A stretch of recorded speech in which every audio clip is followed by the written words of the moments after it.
क्या आप टीनेजर हैं और आप किसी किस्म की मेंस्ट्रुअल इरेगुलरिटी से सफ़र तो नहीं कर रहे? क्या आपकी कोई ईटिंग डिसऑर्डर्स तो नहीं हैं? जैसे कि बहुत ज़्यादा रात के वक़्त खाना, या ये तो नहीं है कि आपने बिल्कुल खाना-पीना छोड़ दिया है? क्या आपको नींद का इश्यू है? क्या आपके जो है वो डिप्रेशन सिम्पटम्स आ रहे हैं? क्या आपके नेगेटिव थॉट्स ज़्यादा होते हैं? अगर आते हैं तो आप सब इन सब चीज़ों का जवाब जो है हमारे इस वीडियो में देखिए।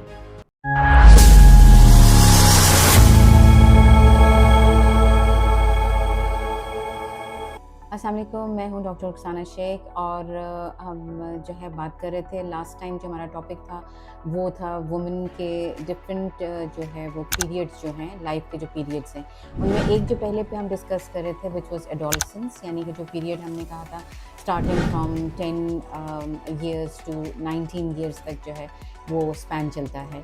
एंड उसमें हमने बात की थी कि it's one of the most difficult periods because एक ट्रांजिशन हो रहा होता है फ्रॉम चाइल्डहुड, और चाइल्डहुड से एडल्टहुड की तरफ जा रहे होते हैं, तो उसमें बड़ी कंफ्यूजन आ जाती है।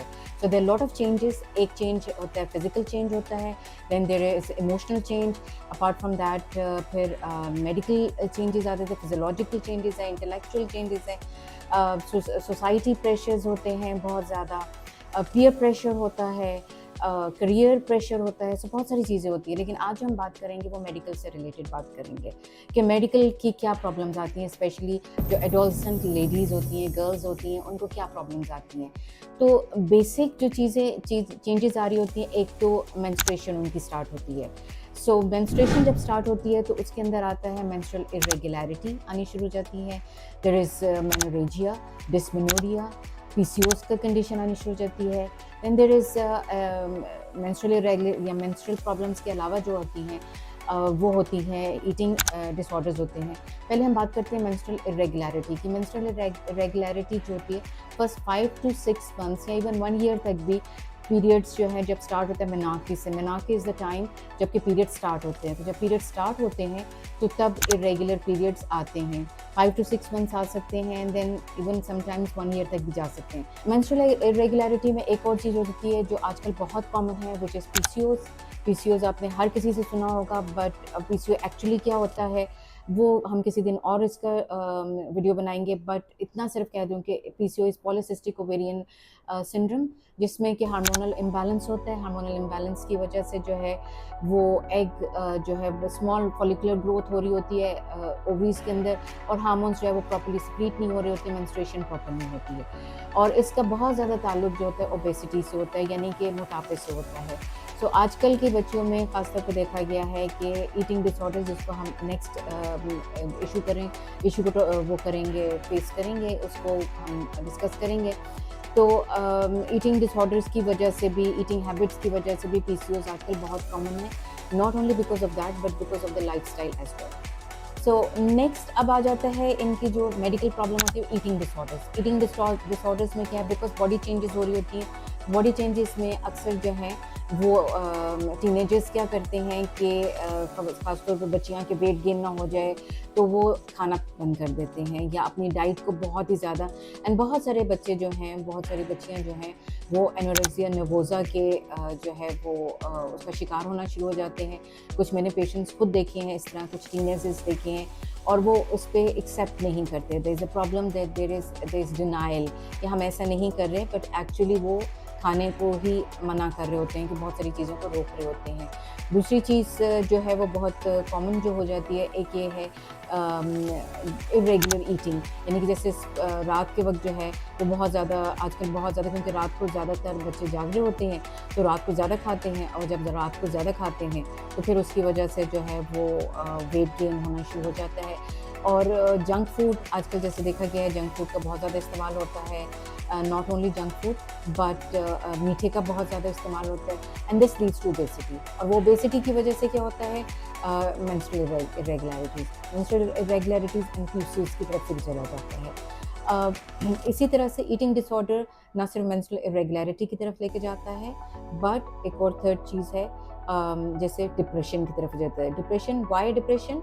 बिकॉज़ आपकी मेंस्ट्रुएशन प्रॉपर नहीं हो रही होती है, आपका वेट गेन हो रहा होता है, आपको लग रहा होता है कि आपकी बॉडी में बहुत ज़्यादा चेंज हो रहा होता है, and so you and up with depression.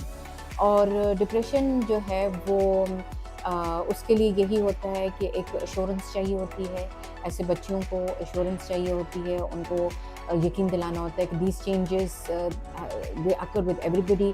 आपके पेरेंट्स, आपके ग्रैंड पेरेंट्स, सब ने ये चेंजेस जो हैं वो देखी होती हैं, आपकी आंट्स ने भी, सब ने ये चेंजेस देखी होती हैं। सो आपने उनको ये चीज़ का यकीन दिलाना होता है कि everybody goes through these phases, तो दिस इज़ वेरी इंपॉर्टेंट। फिर एक चीज़ होती है कि जैसे जो है आजकल बच्चियों में तो इतना नहीं है, वो तो लड़कों में ज़्यादा प्रॉब्लम होता है, लेकिन ड्रग अब्यूज़ जो होता है वो बहुत ज़्यादा आ जाता है टीनेजर्स में, बहुत ज़्यादा हो रहा है, बहुत कॉमन हो रहा है, and these lead to a lot of problems. So आज के टॉपिक में हम यही जो मेजर चीज़ें थी हमने यही डिस्कस करनी थी। लेकिन ईटिंग एक चीज़ ईटिंग हैबिट के लिहाज से कहूँगी कि बहुत सारी न्यूट्रिशनल डेफिशिएंसीज़ हैं, डेफिशिएंसीज़ जो हैं वो लड़कियों में आ जाती हैं, बिकॉज़ वो, जैसे मैंने कहा, बहुत सारी चीज़ें नहीं खा रहे होते, बहुत सारी चीज़ें खा रहे होते हैं, ज़्यादातर कार्ब्स को खा रहे होते ले रहे होते हैं, प्रोटीन्स, मल्टीविटामिन्स या फ्रूट्स या वेजिटेबल्स का इस्तेमाल नहीं कर रहे होते, तो these can lead to different deficiencies. उसमें आयरन डेफिशिएंसी हो सकता है, आयोडीन डेफिशिएंसी हो सकता है, उसमें जो है आपकी अगेन अब बताया है कि कैल्शियम डेफिशिएंसी हो सकती है। तो ये सारी चीज़ें जो हैं they can lead to different problems. Iodine deficiency की वजह से जो है वो mental retardation, slow learning process हो जाता है। जो है एनीमिया की वजह से अगेन जो है वो ग्रोथ स्लो होती है, आपकी कैपेसिटी, लर्निंग कैपेसिटी रिड्यूस हो जाती है। सो ये चीज़ों को बहुत ज़्यादा देखना पड़ता है। विटामिन डी डेफिशिएंसी की वजह से जो है लेथार्जी बहुत कॉमन देखी जाती है, या कि फीलिंग ऑफ अनवेल जो है वो होना शुरू हो जाता है। तो ये चीज़ें, ये डेफिशिएंसीज़ को भी कैटर करना होता है। सो डाइट, एक उनको प्रॉपर एक बैलेंस डाइट देना, एंड स्पेशली इस चीज़ को एम्फसाइज़ करना कि ब्रेकफास्ट इज़ वेरी इंपॉर्टेंट, वो जो कि आजकल बहुत सारे बच्चे नहीं कर रहे होते हैं। सो अगले वीडियो में हम इंशाल्लाह डिस्कस करेंगे more about this thing, more about the problem facing by the adolescents. Till then, अल्लाह हाफ़िज़, अपना ख्याल रखिए।